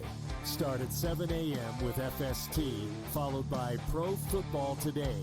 And stay with us for In-Game Live Game Day. Only on SportsGrid. Anyone that's been to a sporting event, the atmosphere before a game, I think Game Time Decisions has that same exact atmosphere. This is our arena. This is what we do. There is going to be an energy to Game Time Decisions that you will feel night in and night out. The excitement you get when you lock your bets in, when you're figuring out what you want to do, we can zone in on the biggest games each night. I want this to be the place that people come to before the game starts so they feel as ready as possible to lock in their cards. We are going to hit every single one of those markets that you need to know about. We're going to go through every single thing, and I've got a great team behind me that's going to help me get the job done. There is not going to be a better place, I promise you, than Game Time Decisions to get that new information, react to it, and be able to then bet accordingly. We will have everything at our disposal, and we will use that to our advantage. I'm Kevin Walsh. Tune into Game Time Decisions from 6 to 8 p.m. Eastern on SportsGrid. Your gut says Miami is going to win, and you should take the over. Your gut also said your NFT selfies would only go up in value. They didn't. But your head is on SportsGrid and knows the QB is in concussion protocol. The backup has a 45 QBR against the zone coverage. The New York D has the most sacks in the league. So yeah, trust your head. It's smarter to be on SportsGrid.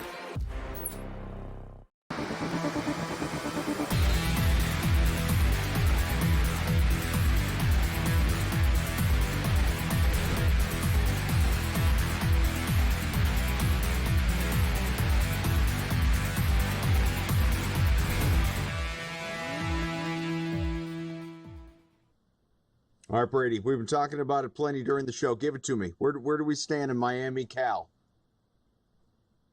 Right now is just 7 seconds left in this game, and Cal is up by 4, 78-74. So you're hoping right now that the Cal Bears are at the free throw line. It's real sweaty. They sink 2, and they get you past your number of 5.5. We'll see what happens here. The live line, the live market, that is all currently shut down.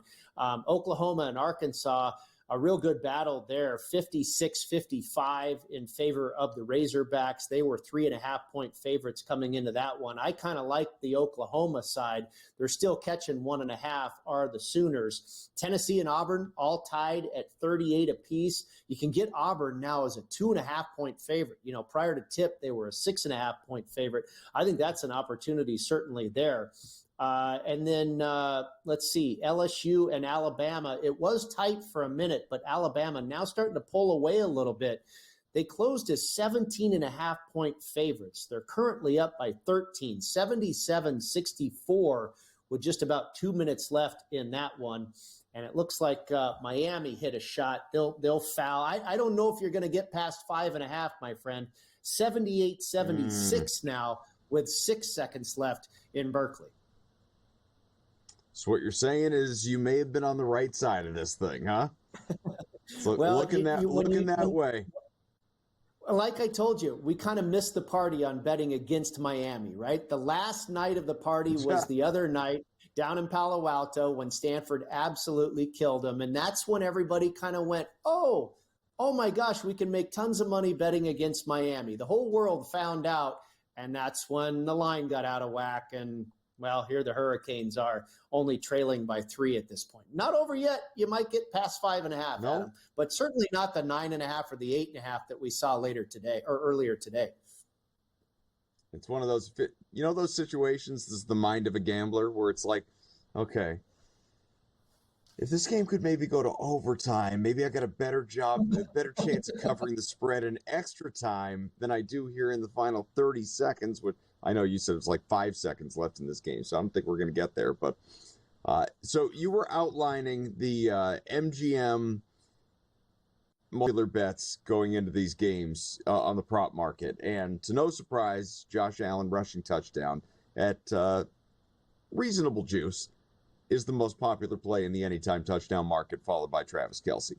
So Allen, of course, ran for a touchdown against the Chiefs back in November.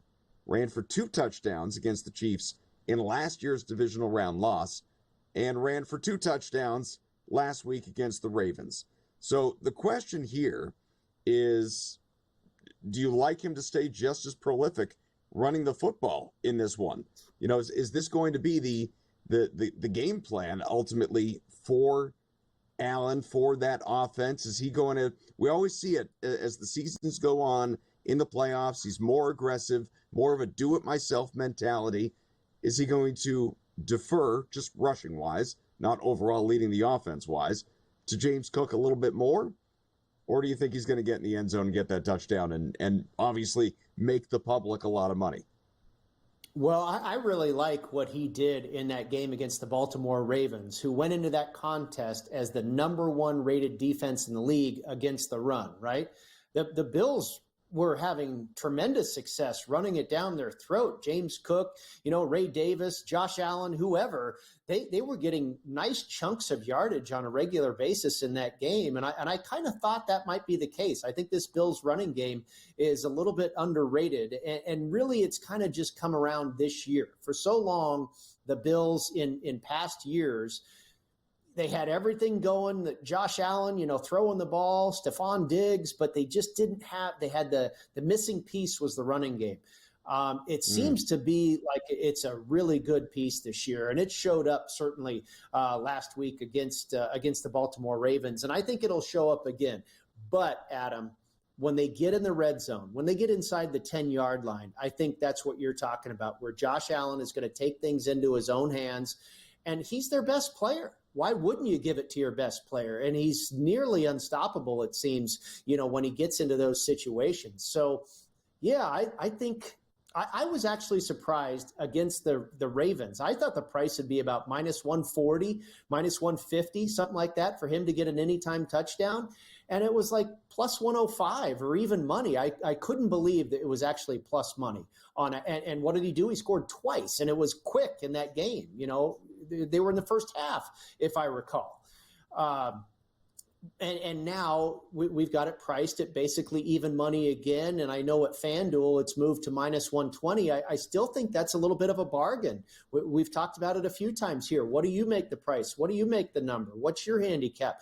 I think Josh Allen anytime touchdown is good up to minus 150 in my opinion. Yeah, it's funny. Like, books put out these boosts and obviously they do it for a reason. Everybody knows this. The boost exists to try and entice you into using them, into gambling, placing bets that you wouldn't ordinarily make just because it's like, oh, I can boost that. Sure, I'll throw a little money on that. A great example of it this time of year is the anytime touchdown parlay. Not just investing in an anytime touchdown, the anytime TD parlay. Now, in fairness, I hit one of those almost 10-1 last week. Those that's not my market though. So I attribute that to dumb luck. But if I were doing it again this weekend, even though like I get the juice, I get what the pup, like I'm sort of like you wanting to run away from some of those other popular plays.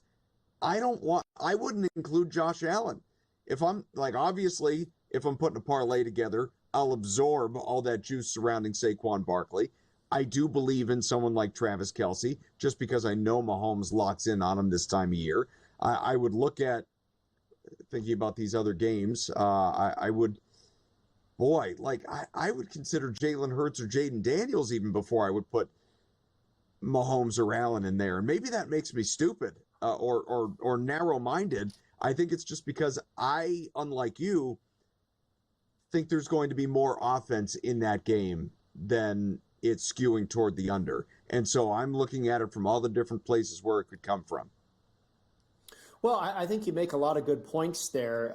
For me, Kelce would probably be the one I would stay away from.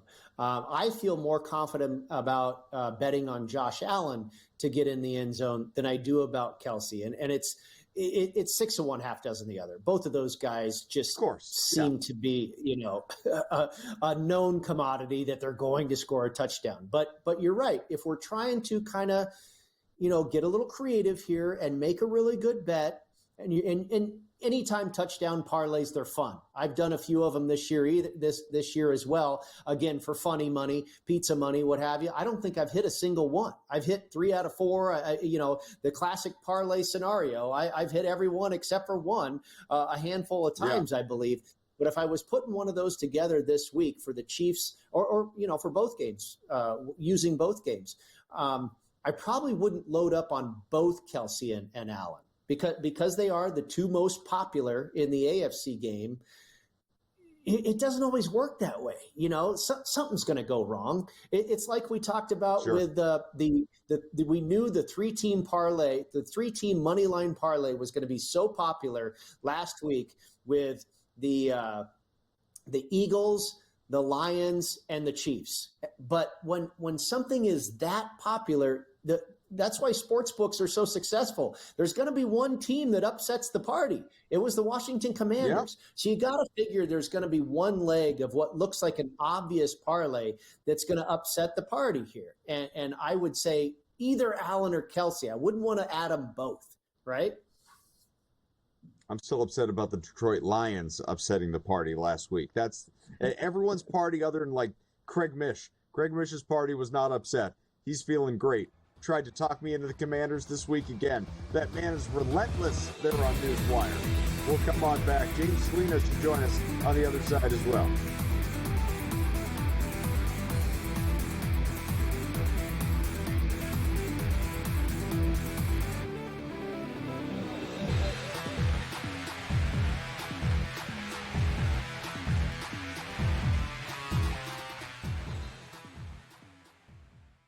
It's Championship Sunday. Can rookie sensation Jaden Daniels clip the Eagles' wings on his way to Super Bowl history? Then, two teams that know each other all too well face off in the AFC in the Bills and Chiefs. SportsGrid has you covered all day Sunday. Start at 7 a.m. with FST, followed by Pro Football Today. And stay with us for in-game live game day. Only on SportsGrid. Anyone that's been to a sporting event, the atmosphere before a game, I think Game Time Decisions has that same exact atmosphere. This is our arena. This is what we do. There is going to be an energy to Game Time Decisions that you will feel night in and night out. The excitement you get when you lock your bets in, when you're figuring out what you want to do, we can zone in on the biggest games each night. I want this to be the place that people come to before the games start so they feel as ready as possible to lock in their cards. We are going to hit every single one of those markets that you need to know about. We're going to go through every single thing, and I've got a great team behind me that's going to help me get the job done. There is not going to be a better place, I promise you, than Game Time Decisions to get that new information, react to it, and be able to then bet accordingly. We will have everything at our disposal, and we will use that to our advantage. I'm Kevin Walsh. Tune into Game Time Decisions from 6 to 8 p.m. Eastern on SportsGrid. Your gut says Miami is going to win, and you should take the over. Your gut also said your NFT selfies would only go up in value. They didn't. But your head is on SportsGrid and knows the QB is in concussion protocol. The backup has a 45 QBR against the zone coverage. The New York D has the most sacks in the league. So yeah, trust your head. It's smarter to be on SportsGrid.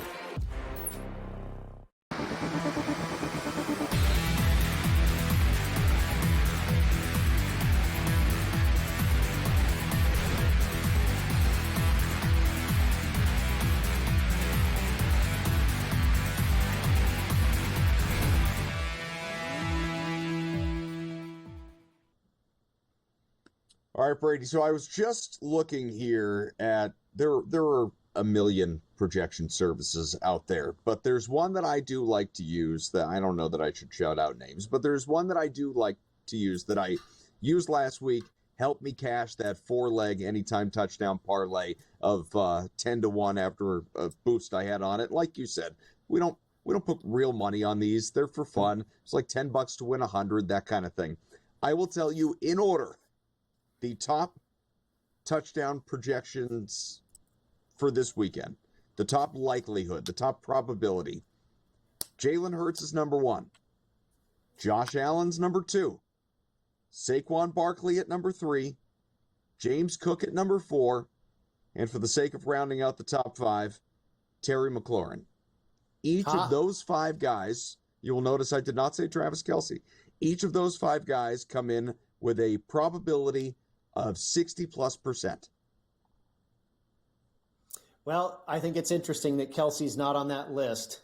There's certainly a couple guys on that list that I would probably include in my parlay, but like I said, you got to eliminate one of the marquee names. You know, James, our next guest, knows this very well. You want to bet against human achievement. You want to stay away from the guys that are the marquee names and the whole world's figuring on these guys having performance. And somebody's going to upset the party. Josh Allen going to score a touchdown? I would think so. Travis Kelce? Maybe not. Saquon? I would think so. Hurts? Maybe not. You know, so it's tough. Again, if they were easy, we'd be sitting on a beach sipping Mai Tais, right, Adam?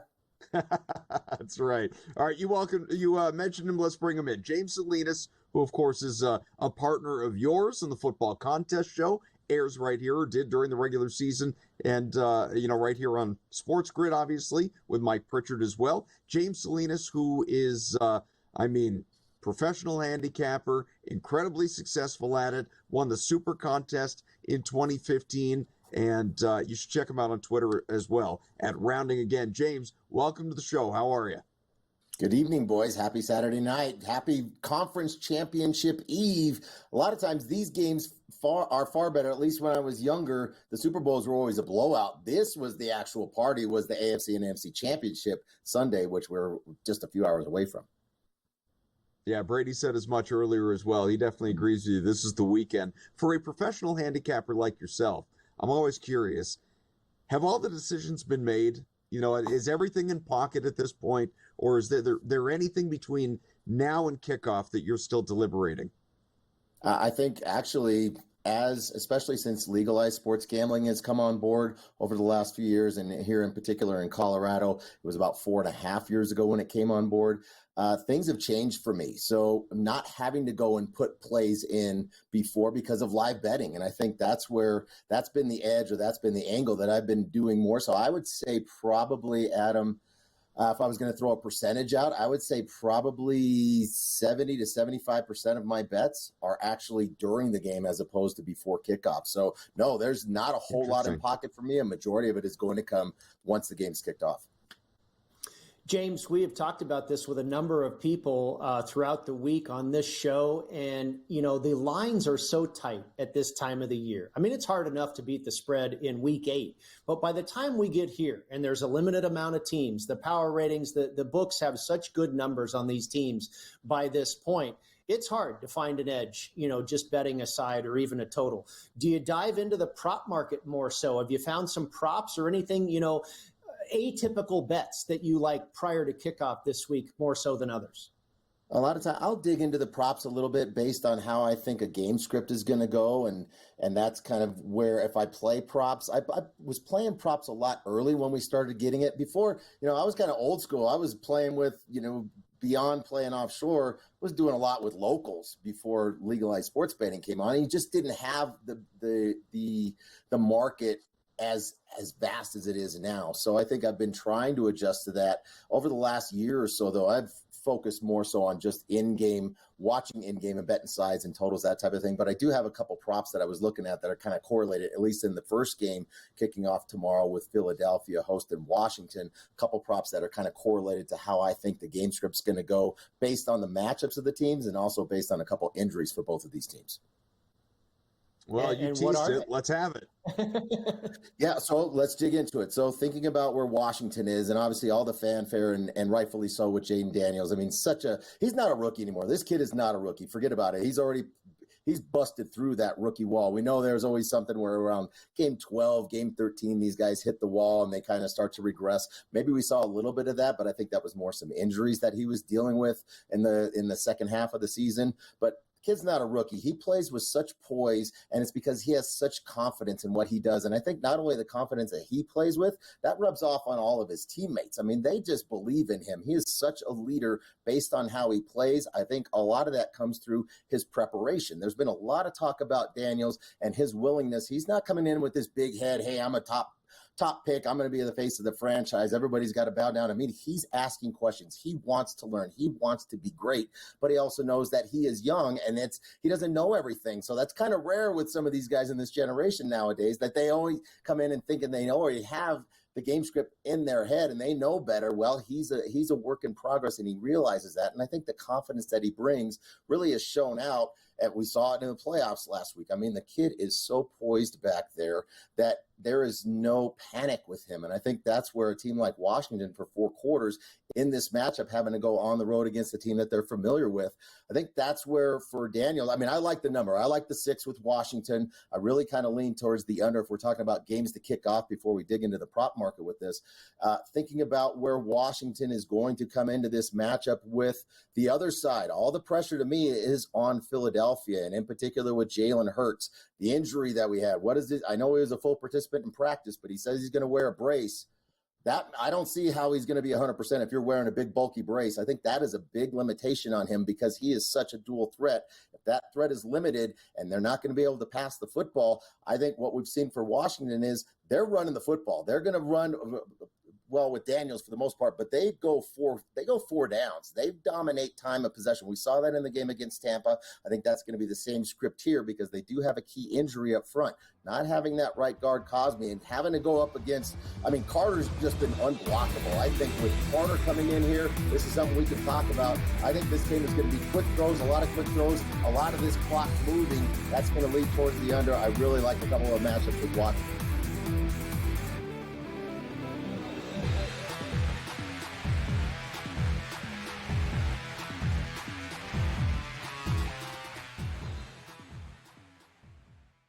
It's Championship Sunday. Can rookie sensation Jaden Daniels clip the Eagles' wings on his way to Super Bowl history? Then, two teams that know each other all too well face off in the AFC in the Bills and Chiefs.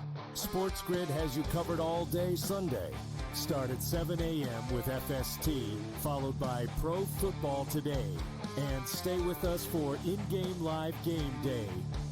Only on SportsGrid. Anyone that's been to a sporting event, the atmosphere before a game, I think Game Time Decisions has that same exact atmosphere. This is our arena.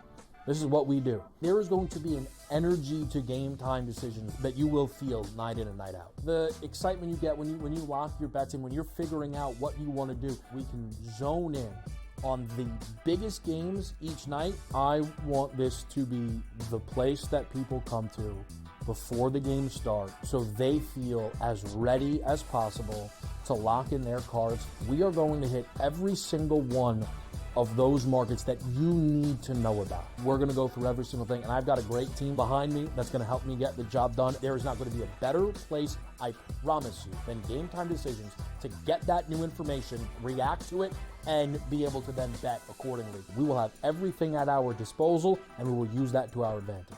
I'm Kevin Walsh. Tune into Game Time Decisions from 6 to 8 p.m. Eastern on SportsGrid. Your gut says Miami is going to win, and you should take the over. Your gut also said your NFT selfies would only go up in value. They didn't. But your head is on SportsGrid and knows the QB is in concussion protocol. The backup has a 45 QBR against the zone coverage. The New York D has the most sacks in the league. So yeah, trust your head. It's smarter to be on SportsGrid.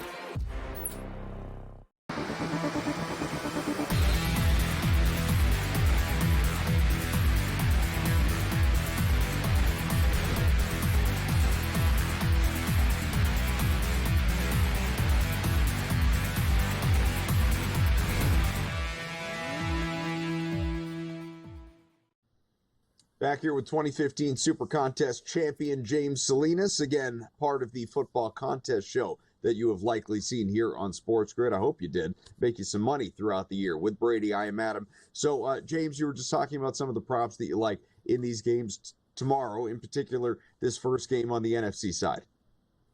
Looking at Washington and the passing props. So we know the Philadelphia has the key on Daniels for sure, and I think they're going to have to figure out how are they going to spy Daniels. He is such a threat with his feet and and obviously so prolific with his accuracy throwing the football and knowing where he's going and his ability to read. I think the loss of Nakobe Dean for Philadelphia is going to show up in this matchup here. We know what Fangio likes to run defensively. It's really this match coverage and lead guys off, really kind of a shell and keep everything in front of you and rush four guys. But a lot of times against that type of coverage, you find a lot of openings, whether it's going to be some curls out of the tight end. I really like Ertz in this matchup. And I also like Eckler. I think Eckler coming back, he was injured for a few weeks. Him coming back, he's such a dynamic player in the passing game with a lot of the flat routes that he's able to run and the swing routes that he runs. I was looking for both of those guys, and I thought their numbers were kind of low in a sense because thinking about the issues we talked about in the last segment with Carter being unblockable up front, and now you're going to have a backup right guard having a matchup against Carter. That means you're going to have to slide over either the tackle or the center. Ball's going to have to come out quickly from Daniels, and I think that lends right to Eckler and Ertz being able to look at this matchup. So I think I It was 33.5 for Ertz, his passing yards receiving over. And I also like Eckler. They're both at minus 110. So it's an even money bet in a sense. You're not having any juice, but Eckler at 25.5. I think you're going to get at least one or the other, because if the curls aren't there with Ertz, you're going to be able to find Eckler in the flat. I think both of these guys are going to go over. I thought those numbers were low. So as far as the props in this matchup, I do like Washington as well, plus the points. But those two props with those two players catching the football out of the backfield in a short passing game, I like both of those very good. James, let's flip over to the nightcap, the AFC Championship game, a matchup that we've seen, year in and year out, it seems, the last handful of years, a classic battle. It's become really between the Bills and the Chiefs. Obviously, the Chiefs a 2-point favorite, maybe 1.5 still in quite a few markets, a total that has ticked up a little bit to 48.5. The props, what have you? Have you done anything prior to kickoff with this one? I haven't. I don't think I will. I like that. I mean, ultimately, we're talking. It's going to be a tremendous matchup every time we see it. It comes down to, we think about that game a few years ago, and 13. The number 13 has still got to be sticking in the minds of the Buffalo Bills when it comes to 13 seconds in that divisional loss that they had at Kansas City a few years ago. But I think ultimately here, I don't know if I trust the coaching staff from Sean McDermott being able to go and finish out a full 4 quarters. We saw it last week against Baltimore. Really felt like they got tight in the fourth quarter. They had a good lead at halftime. They only scored 6 points in the second half, and everything got just dialed back and keep everything in front and played not to lose rather than to win. And fortunately for them, Mark Andrews didn't finish off the 2-point conversion, and that would have been a whole different story. So I think I'm going to wait, because I think probably this is going to be such a close game that I think there's a point where I'm going to be able to get plus money on both sides, maybe plus good numbers, plus 3.5 or more on both sides, depending on who scores first, because it's going to be a back and forth affair. I think that's where I'm just going to look to monetize a position on this. I haven't done it, but I think as far as in-game, that's what I'm looking at. If I had to bet it, it's going to be Kansas City. I trust Andy Reid. I trust Steve Spagnuolo and Patrick Mahomes playing in Arrowhead to go to the 3rd Super Bowl. I just don't see. I love Josh Allen, but I don't trust McDermott to be able to finish and coach through 4 quarters without getting tight. Well, James, you took that right where I wanted to go, which is the live market. We have not really spent much time on that here in this show. And honestly, week to week, unless there's a game going on opposite us, we don't talk a lot about it.